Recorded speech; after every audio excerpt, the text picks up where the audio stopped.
हाँ जी, हुण गल करदे हां असीं जो टैंपलेट मेरा एग्री ते डिसएग्री वाला टैंपलेट आ। First of all that is साडा टॉपिक है ये।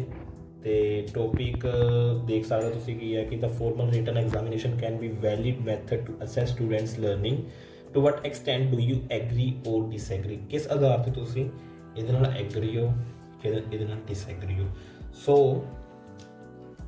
असीं कुछ नहीं सोचना, we are just learn the template and add the heading of essay in the template and साडा जो काम खत्म। देखो एग्री डिसएग्री सब कुछ दसिया होया टैंपलेट दे विच। असीं की करना है सिर्फ और सिर्फ ये जो साडा टॉपिक है, साडा टॉपिक इत्थों तक आ, इनू ऐड कर दो इस जगह पे। इस तो बाद ऐड करना मैं डिस्क्रिप्शन जगह वो छड्डूंगा, गैप दूंगा, उत्थे उत्थे ब्लैंक छड्डूंगा जिथे जिथे असीं टॉपिक नू ऐड करना है। हुण फस्ट ऑफ ऑल मैं एक बार रीड कर देना, तुहानूं इस नाल थोड़ा जिहा क्लीयर हो जाऊगा जो फस्ट साडा पैराग्राफ आ।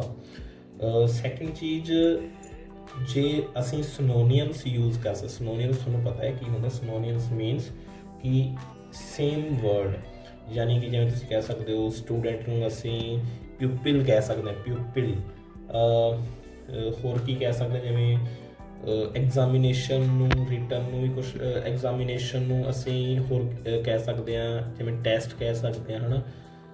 रिटन टैसट कह सकते हैं, रिटन एग्जाम या रिटन टैसट कह सकते हैं इत्थे। स्टूडेंट नूं पीपल।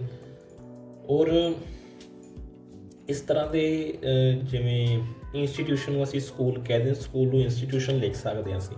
सो सिनोनियम्स यूज़ करिए, करो। जे सिनोनियम्स तुहानूं पता है तो करो, नहीं अदरवाइज लोड़ नहीं। सिर्फ और सिर्फ चक के जो साडा टॉपिक है उन्होंने ऐड कर लो। फस्ट ऑफ ऑल एक बार रीड कर लीए कि ये जो टैंपलेट है किस तरह है। जां तुहानूं अगर तुसीं वीडियोज़ चों एक वीडियो रोक के राइट कर रहे हो तो तुहानूं मैं दसदा कि किहड़ा वर्ड की है। One of the most conspicuous, spelling की है CONSPICUOUS। One of the most conspicuous trends of today's world is the number of people believing that तो बाद जो साडा टॉपिक असीं ऐड करांगे। किवें करांगे वो मैं तुहानूं दस्सूंगा। हाँ हाँ जी, हुण गल करदे हां असीं सैकेंड पैराग्राफ की। सैकेंड पैराग्राफ तो शुरू है दैट ये हैडिंग उपर वाली। हुण ऐड तुसीं देखो कित्थे कित्थे करना सी। कंटेंट का एक नंबर मैं कह रही सी कि फस्ट पैराग्राफ च सानूं मिल गया, है ना। हुण दो जगह ते असीं इस पैराग्राफ च साडी हैडिंग नूं ऐड करांगे। मीनस कि कंटेंट साडा अप हो जाऊगा इस पैराग्राफ दे विच होर। फिर थर्ड पैराग्राफ च भी कोशिश करांगे कि किते ना किते ऐड किया जाए। बट फस्ट ऑफ ऑल हुण असीं जरा सैकेंड पैराग्राफ की गल करनी। फस्ट ऑफ ऑल मैं तुहानूं रीड करके दस देना कि है कि अगर तुसीं वीडियो चों नोट कर रहे हो तो फिर मैं तुहानूं दस देना एक बार, नहीं तो फिर डिस्क्रिप्शन मैं पहले भी कहा कि डिस्क्रिप्शन मैं पूरा टैंपलेट लिखूँगा। Okay, first of all read कर लीए। There are a number of sorry मैं एक गल होर दसनी सी। मैं इत्थे शॉर्ट फॉर्म्स यूज़ कर रहा पर तुसीं शॉर्ट फॉर्म्स नहीं यूज़ करनी। एक गल का ध्यान रखियो, इत्थे नंबर है तो NUMBERS नंबरस पूरा आऊगा। वो कला NO डॉट ना पा दिओ, फिर मार्क्स कट्टे जाएंगे थोड़े। स्पैलिंग ग्रामर चों कितने मार्क्स स्पैलिंग चो जाएंगे अगल तो।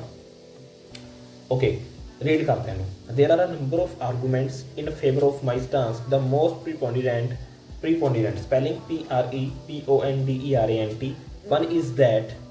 मैं इत्थे ब्लैंक छड्डिया, इत्थे ऐड होगा साडी हैडिंग ऐड होगी। अगे देख लैंदे आ।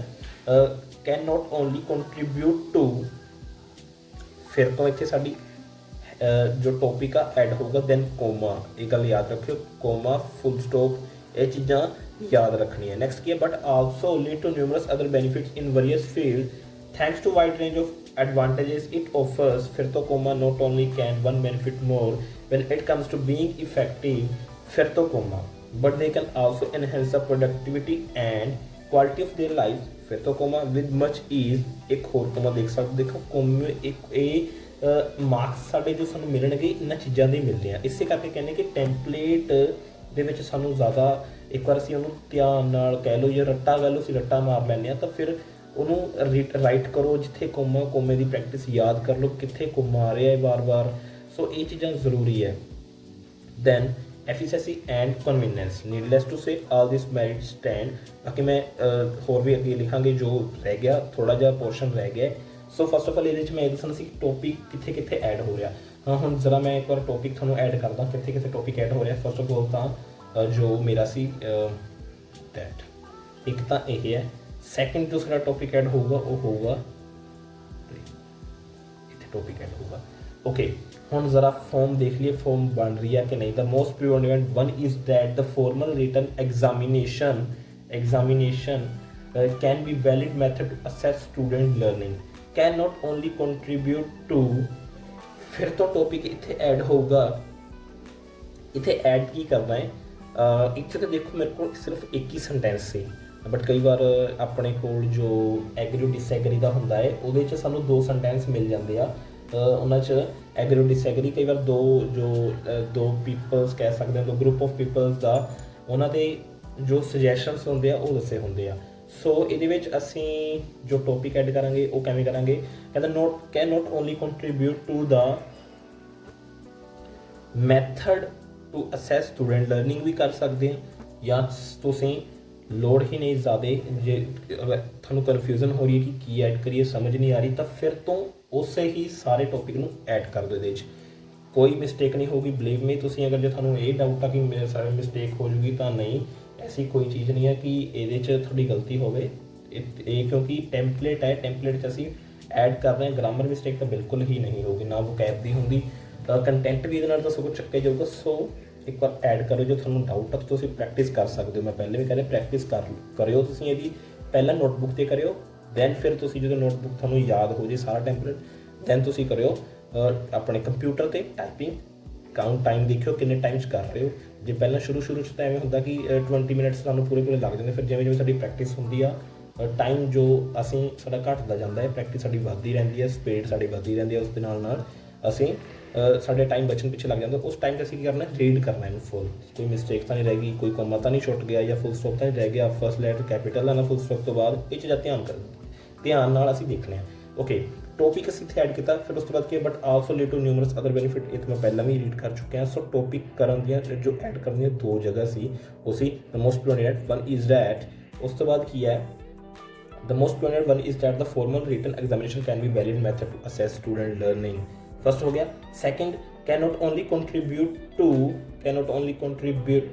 अगर तो सेंटेंस थोड़े को एक ही आ पूरे टॉपिक च तो फिर उन्होंने पूरे नूं दोबारा लिख दो, डोंट वरी, कोई इत्थे सानू साडा मार्क्स नहीं कट्टा जाऊगा, ये पूरे सानू मार्क्स इत्थे मिलणगे। सो नैक्सट जो पैराग्राफ रह गया ये सैकेंड पैराग्राफ वो कितना रह गया वो मैं लिख देना।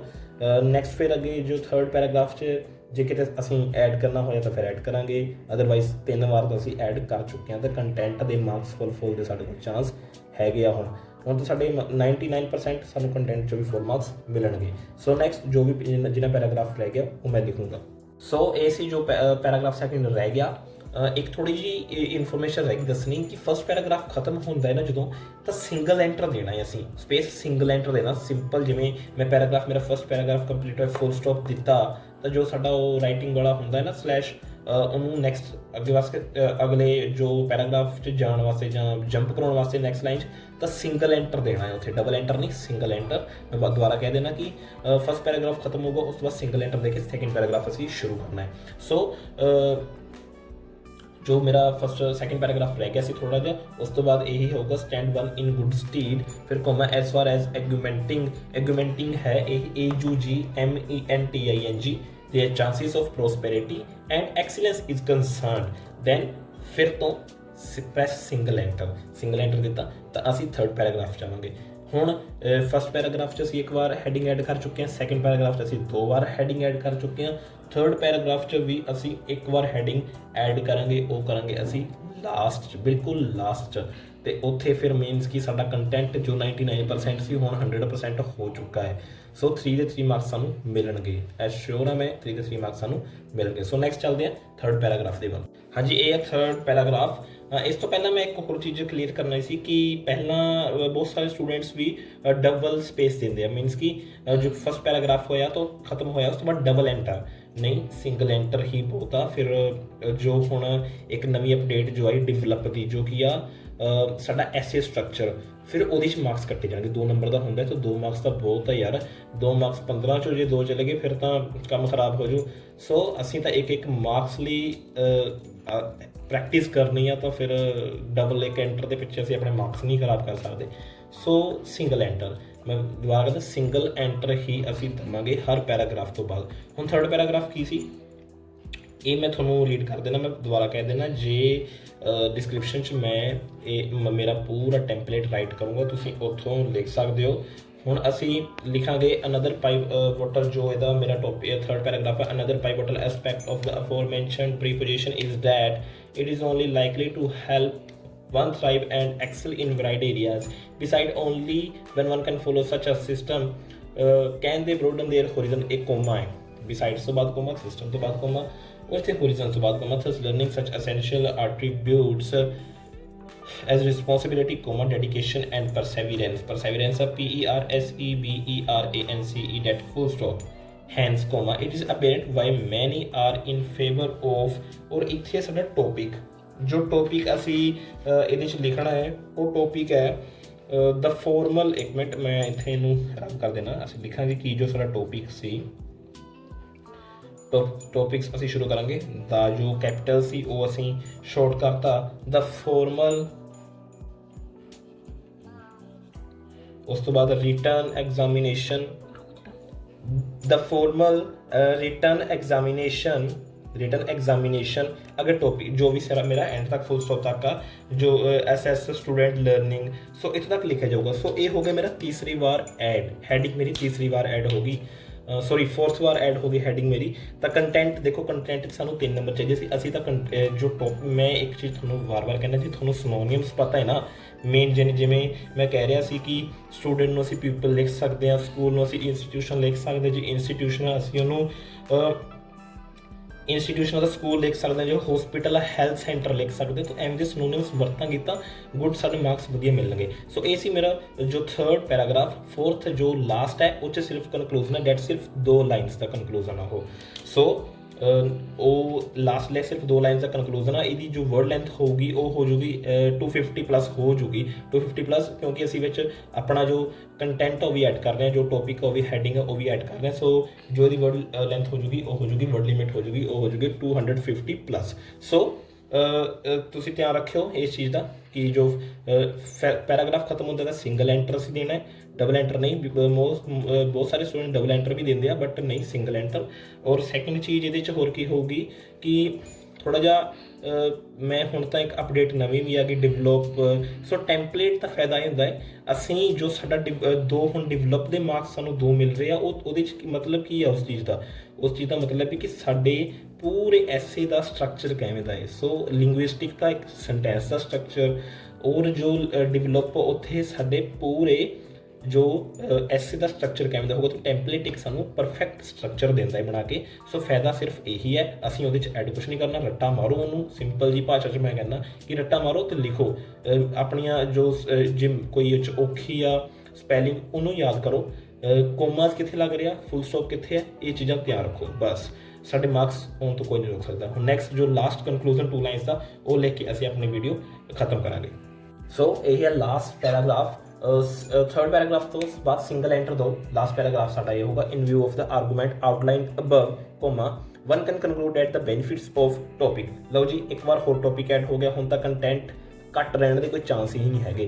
कंटेंट इत्थे आउट होगा of the formal written examinations, formal written examinations जो भी सारा टॉपिक फुल स्टॉप तक। फुल स्टॉप नहीं पाना क्योंकि आ रहा है पीछे, सो सेंटेंस कंप्लीट नहीं हो रहा। सो फुल स्टॉप नहीं पाना, बिना फुल स्टॉप तो जान दो। ऑफ द आओगे one conclude at the benefits of the अपना फॉर्मल एग्जामिनेशन रिटन एग्जामिनेशन जो भी एंड तक are indeed too great to ignore that is the conclusion. ये कनकलूजन सी। सो यही सी साडा एग्री और डिसएग्री दा टेंपलेट थोनों दसदा मैं कित्थे कित्थे जो साडे पॉइंट्स ऐड होणगे। याद रखियो जे सिनोनियम्स तुसी यूज़ कर सकते हो, जो थोनों पता है सिनोनियम्स वर्ड का किसी का सिनोनियम जिवें मैं थोनों दस्सिया सी कि हॉस्पिटल असी हैल्थ सेंटर भी कह सकते हैं, तो वो एवं दी सिनोनियम्स तुसी यूज़ करो। इंस्टीट्यूशन जिवें स्कूल है तो सिनोनियम्स यूज़ करने दे नाल की होगा, ये नहीं होगा कि असी कॉपी ही की है, बट अदरवाइज कोई जरूरत भी नहीं। अगर सिनोनियम्स थोनों नहीं पता तो कोई नर्वस होने वाली गल नहीं है। सिंपल तुसी जो सानूं हैडिंग दी है वो लिखो, ਟੈਂਪਲੇਟ ਸਾਡਾ ਫੁੱਲ ਆ, ਉਹਨੂੰ ਯਾਦ ਕਰੋ ਟੈਂਪਲੇਟ ਨੂੰ ਕਿੱਥੇ ਕੋਮਾ ਜੋ ਵੀ ਮਿਸਟੇਕ ਉਹ ਥੋੜ੍ਹੀਆਂ ਔਖੀਆਂ ਸਪੈਲਿੰਗਸ ਉਹਨੂੰ ਲਰਨ ਕਰੋ, ਨੋਟਬੁੱਕ ਤੇ ਪ੍ਰੈਕਟਿਸ ਕਰੋ ਪਹਿਲਾਂ, ਦੈਨ ਕੰਪਿਊਟਰ ਤੇ ਜਾਇਓ। ਬਿਕੋਜ਼ ਸਿੱਧਾ ਕੰਪਿਊਟਰ ਤੇ ਜਾਓਗੇ ਤਾਂ ਫਿਰ ਧਿਆਨ ਲਰਨ ਨਹੀਂ ਹੋਊਗਾ ਛੇਤੀ। ਲਰਨ ਕਰੋ, ਨੋਟਬੁੱਕ ਤੇ ਰਾਈਟ ਕਰਕੇ ਦੇਖੋ, ਇੱਕ ਵਾਰ ਜਦੋਂ ਪੂਰੀ ਤਰ੍ਹਾਂ ਤੁਹਾਨੂੰ ਯਾਦ ਹੋ ਗਿਆ ਦੈਨ ਤੁਸੀਂ ਜਾਇਓ ਕੰਪਿਊਟਰ ਤੇ, ਫਿਰ ਤੁਸੀਂ ਸਪੀਡ ਵਧਾਇਓ। ਉਸ ਤੋਂ ਬਾਅਦ ਸਪੀਡ ਵਧਾਇਓ ਜਦੋਂ ਤੁਸੀਂ ਲਿਖਣ ਲੱਗ ਗਏ 16 ਮਿੰਟਾਂ ਦੇ ਵਿੱਚ ਲਿਖਣ ਲੱਗ ਗਏ, ਦੈਨ ਉਸ ਤੋਂ ਬਾਅਦ 2-3 ਮਿੰਟ ਇਹ ਰੀਡ ਕਰਨ ਦੇ ਤੇ ਉਹਨੂੰ ਸਬਮਿਟ ਕਰੋ। ਤਾਂ ਤੁਸੀਂ ਮਾਰਕਸ ਦੇਖਿਓ ਕਿੰਨੇ ਹੋਣਗੇ। ਸੋ ਇਹ ਸੀ ਸਾਡਾ ਟੈਂਪਲੇਟ ਐਗਰੀ ਡਿਸਐਗਰੀ ਦਾ। So keep watching PTE trainer.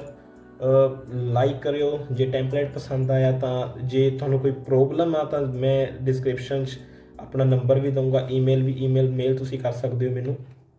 So please like comment ਜ਼ਰੂਰ ਕਰਿਓ। ਜੇ ਕੋਈ ਡਾਊਟ ਆ ਤਾਂ ਸਬਸਕ੍ਰਾਈਬ ਵੀ ਜ਼ਰੂਰ ਕਰਿਓ। Keep watching PTE trainer. ਸਤਿ ਸ਼੍ਰੀ ਅਕਾਲ।